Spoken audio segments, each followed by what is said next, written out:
আমার যা হয়েছে হয়েছে, কিন্তু আমার বাচ্চার কোনো ক্ষতি, আমার স্বামীর কোনো ক্ষতি আমি ওকে করতে দেব না। আমার সংসারের কারোর কোনো ক্ষতি আমি ওকে কিছুতেই করতে দেব না, কিছুতেই না। এর জন্য আমি মনে করি জেলটা ওর জন্য সব থেকে সঠিক জায়গা। দেখলে তো জেল থেকে বেরিয়ে কি করলো, কম চক করলো, কম প্ল্যানিং প্লটিং করলো। শোনো,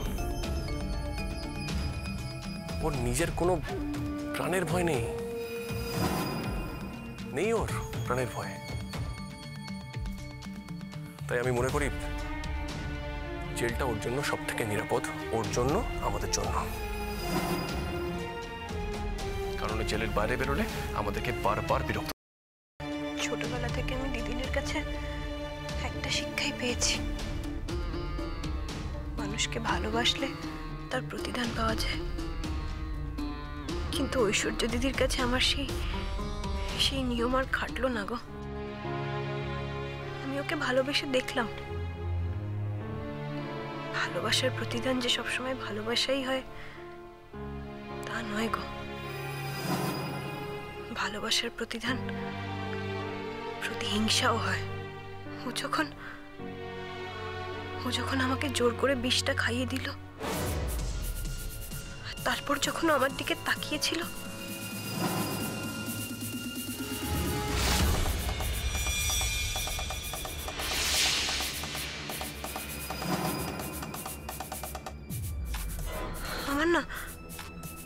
আমার মনে হচ্ছিল কি সাংঘাতিক প্রতিহিংসা চরিতার্থ করছে। আমার মরে যাওয়ার মতন আর অন্য কোনো জিনিস ওকে এত আনন্দ কোনোদিনও দিতে পারবে না।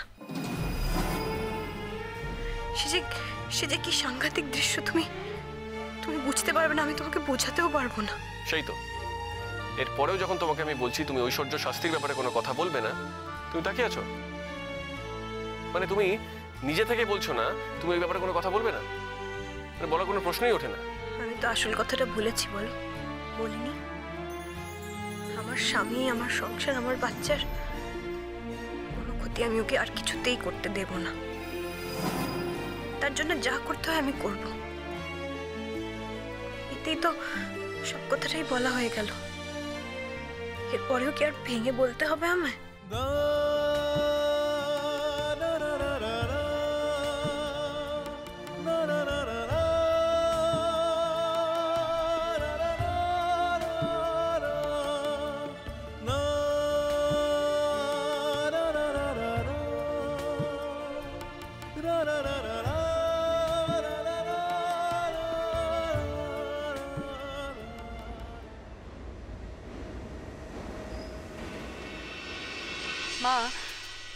মা, আপনার কাছে আমার একটাই অনুরোধ,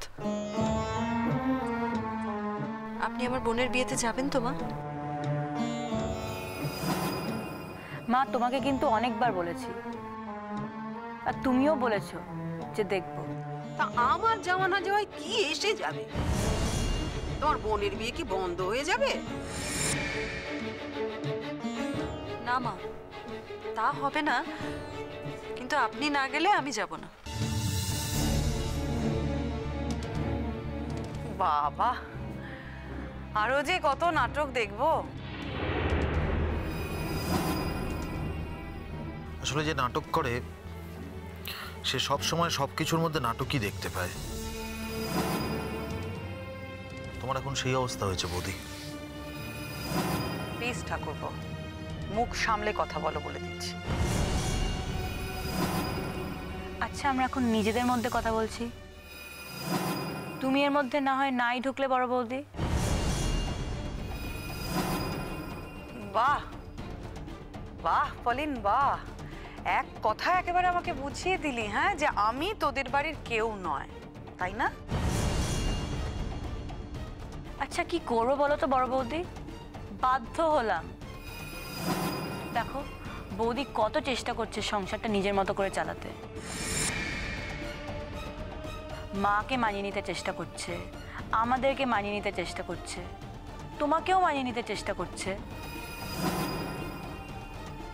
তাতেও যদি তুমি ওকে বাধা দাও, তাহলে আমার বৌদির পক্ষে কি করা সম্ভব বলো তো? পলিন, পলিন তুমি চুপ করো না। আমি তো আছি, আমি তো কথা বলছি নাকি? তুমি একটা ছোট মেয়ে, তোমার তো এসবের মধ্যে পড়ার কোনো দরকার নেই। আচ্ছা নদী, তুমি মায়ের সাথে কি কথা বলছিলে ওগুলো বলে নাও। আমি মার সঙ্গে একটু আলাদা করে কথা বলতে চেয়েছিলাম, কিন্তু মা হয়তো সেই সময়টা আমাকে দেবেন না। তাই তোমাদের সবার সামনেই আমি বাধ্য হচ্ছি কথাটা বলতে। না না, বলো বলো, একা কথা বলো না, আমি চলে যাব, এটাই তো মোদ্দা কথা। তোমরা হলে সব ফ্যামিলির লোকজন। সোনালি দি, আমি কিন্তু আপনাকে মিন করে কোনো কথা বলিনি। আপনি যদি তাও কথাটা নিজের গায়ে নেবেন, সেটা আপনার ইচ্ছে করে, আপনি নিতেই পারেন, ইটস ইয়োর চয়েস। কিন্তু আমি আলাদা কথা বলবো মানে আমি আর মা, আমরা দুজন একটু আলাদা করে কথা বলবো, এটাই বলতে চেয়েছিলাম। শোনো নদী, ঝিকে মেরে বউকে শিক্ষা দিতে চেও না। এটুকু বোঝার মতো বুদ্ধি আমার আছে নদী। কি আশ্চর্য, তুমি তো কথাটাই বলতে দিচ্ছ না বড় বৌদি। আরে বাবা বল না, বল, তোরা কথা বল, আমি চলে যাচ্ছি এখান থেকে। বৌমা, তুমি দাঁড়াও তো, কোথায় যাবে তুমি? দাঁড়াও, নাও, আমার সঙ্গে কি তোমার একা একা কথা বলার আছে বলে ফেলো। মা, আপনি যদি চান আমি দিঘির বিয়েতে না যাই, তাহলে আমি আপনাকে আর বারবার অনুরোধ করব না যেতে। কিন্তু আপনি যদি চান আমি দিঘির বিয়েতে যাব, ওর পাশে দাঁড়াবো, তাহলে কিন্তু আমি আপনাকে বারবার বলবো, আপনি যদি না যান আমি কিন্তু দিঘির বিয়েতে যাব না। আবার নাটক। আচ্ছা, এই নাটকে কি দরকার? বারে মাইমা, এই নাটকটা না করলে ও আপনাকে ভোলাবে কি করে বলুন তো? Enough is enough. Enough is enough বৌদি। তুমি দয়া করে আমাদের সংসারের মধ্যে, আমাদের কথাবার্তার মধ্যে নাক গলাতে শোনো প্লিজ। কি কি বলতে চাইছো? হ্যাঁ, কি কি বলতে চাইছো বলো না। মানে আমি তোমার সংসারে ঝামেলা করছি, আমি করছি ঝামেলা? আলবাত করছো, আলবাত করছো। যখন নদী মায়ের সঙ্গে কথা বলতে চাইছো, কথা বলতে দাও না, তুমি মাঝখানে ফোন কাটছো কেন? আমাদের বাড়িতে থাকলে গেলে তো ভালোভাবেও থাকা যায় বড় বৌদি।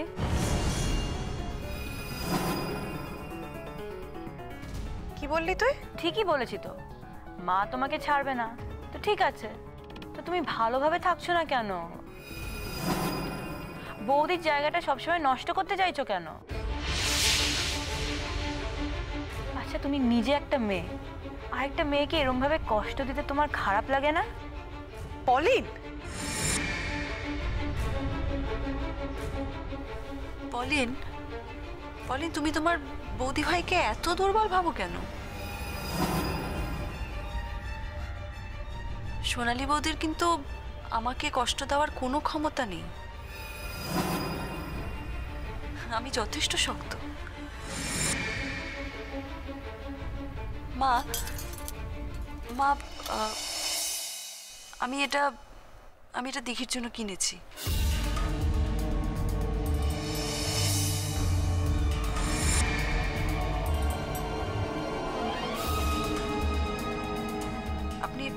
আপনি দেখুন,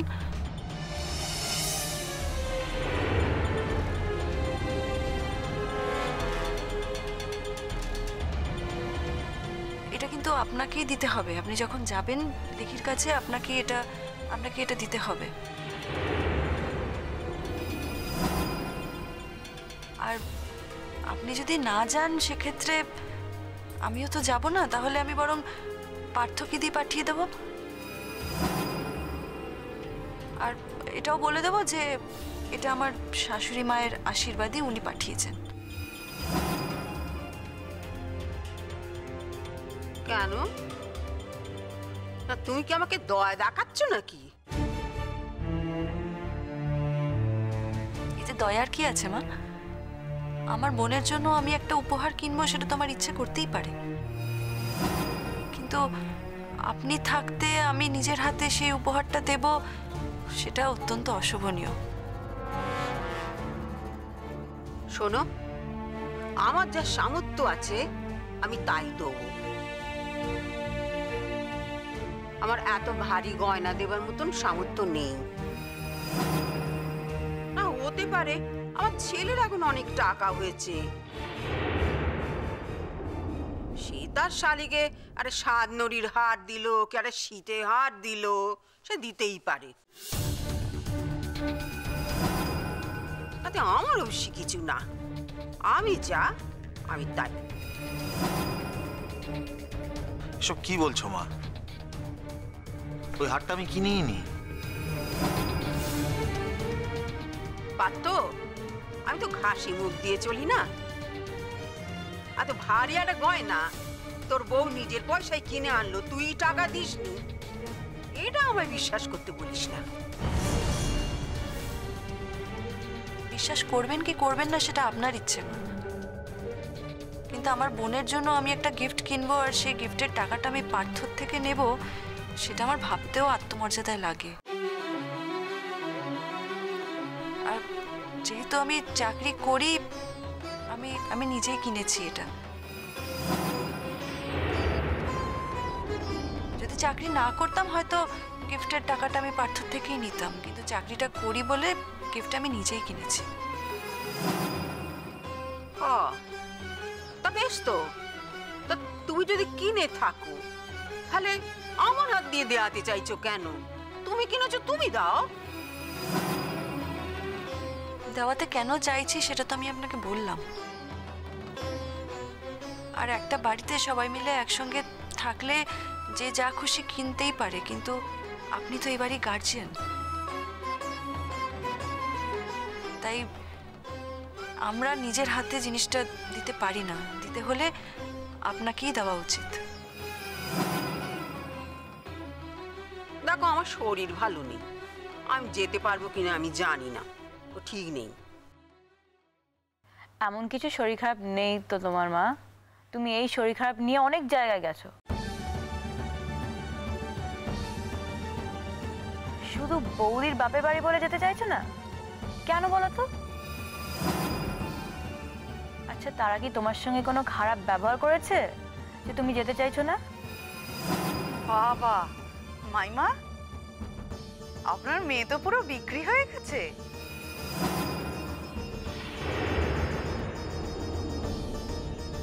ও তো ওর বৌদিকে ছাড়া আর কাউকেই চিনতে পারছে না দেখছি। ওর বৌদিকে ছাড়া আর কারোর কথাও বলে না। হ্যাঁ, আমি আমার বৌদি ভাইকে ভালোবাসি,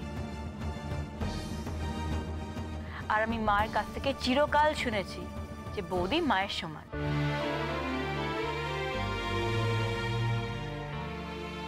মা তো সবসময় থাকবে না, কিন্তু আমার বৌদি তো থাকবে, তো এই সম্মানটা আমার বৌদিকে দিতে হবে, আর সে এখন থেকেই তো প্র্যাকটিস করতে হবে, তাই না? দেখিস পলিন, একটু বেশি বাড়াবাড়ি করছিস। একদমই বাড়াবাড়ি করছে না, একদম বাড়াবাড়ি করছে না। শিক্ষা, সভ্যতা, এগুলোকে যদি তোমার বাড়াবাড়ি বলে মনে হয় তাহলে তাহলে আমাদের কিছু করার নেই, সেটা তোমার প্রবলেম। আমরা সভ্য মানুষ, আমরা ভদ্র মানুষ, আমরা মানুষের সঙ্গে ভদ্র ব্যবহার করি, অবশ্যই সে যদি ভদ্র মানুষ হয়। কি বলতে চাইছো তুমি? আমি অভদ্র, বর্বর, তাই তো?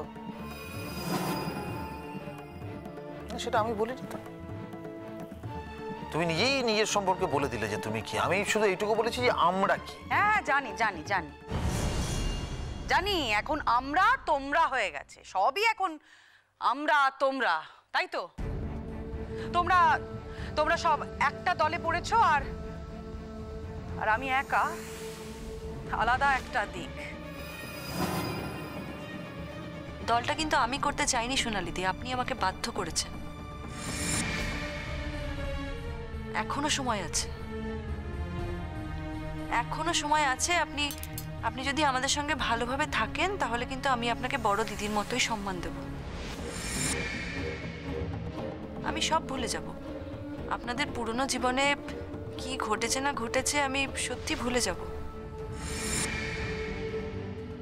আমি আপনার কথাও ভুলে যাব। আমি মনে রাখতে চাইও না। আর সত্যি বলছি, মনে রাখলে আমি আমার স্বামীর সঙ্গে সংসারটা করতে পারতাম না।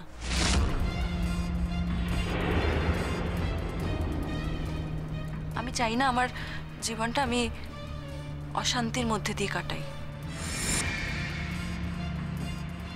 আমারও তো ইচ্ছে করে লোকে আমাকে দেখে বলুক যে নদী বিয়ের পর কত কত সুখী আছে। আমারও ইচ্ছে করে সোনালিদি,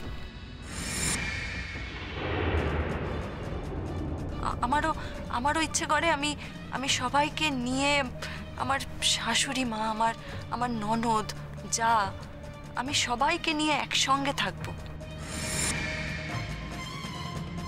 আপনি এইটুকু হেল্প করবেন না আমাকে? থাক থাক, আর ভালো মানুষই দেখাতে এসো না। ভালো মানুষটা একদিন দেখানো যায় সোনালিদি, রোজ রোজ দেখানো যায় না। আপনি আপনি আমার সঙ্গে থাকলে আপনি বুঝতে পারবেন যে আমি ভালো মানুষটা না দেখাই না। আমার নেচারটাই এরকম, আমি এমন ধারারই মানুষ। আসলে কি বলুন তো, আমি তো জয়েন্ট ফ্যামিলিতে বড় হয়েছি, তাই আমি সবাইকে একসঙ্গে নিয়ে থাকতে পছন্দ করি। আমি কিন্তু কখনোই আপনাকে এই বাড়ি ছেড়ে চলে যেতে বলিনি। আমি আজও কিন্তু বলছি না আপনি এই বাড়ি ছেড়ে চলে যান। শোনো নদী, মুখে চলে যেতে বললেই কি চলে যেতে বলা হয়?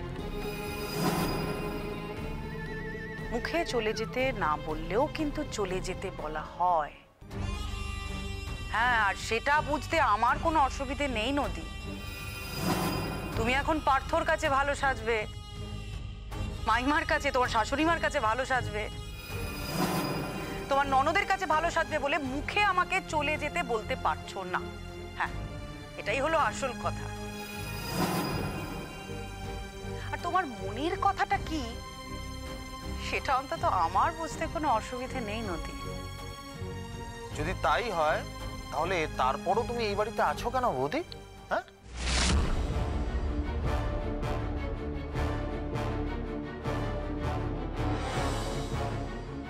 কি বললে তুমি? পার্থ, আমি একদিনই বলে দিয়েছি, আমি ওকে রেখেছি তাই ও এখানে আছে। আমি যতদিন বাঁচবো ও থাকবে। হ্যাঁ থাক, আমাদের তো তাতে কোনো আপত্তি নেই। শুধু শুধু এসব ইস্যু তো বৌদি তুলছে। নদী যদি এ বাড়ি থেকে চলেও যেতে বলে বৌদিকে, বৌদি তো সে কথা মাথায় নেওয়ার কোনো দরকার নেই। কারণ তুমি তো বাড়ির গার্জেন, তুমি তো থাকতে বলেছো।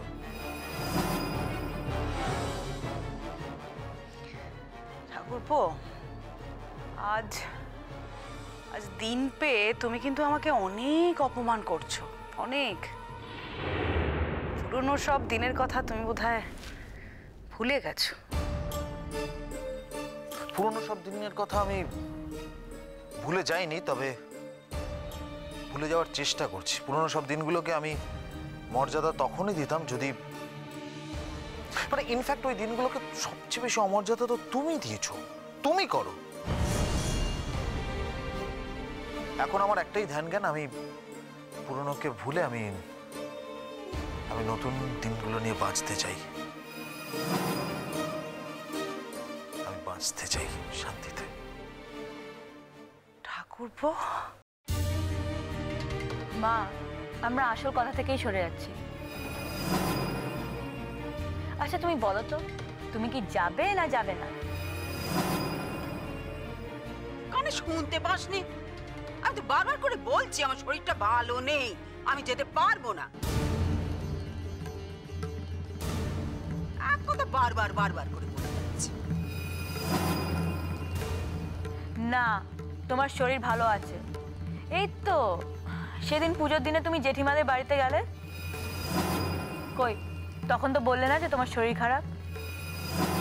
তোমাকে কি আমার কৈফিয়ত দিতে হবে নাকি? আমি কোথায় যাব না যাব সেটা তুমি ঠিক করে দেবে?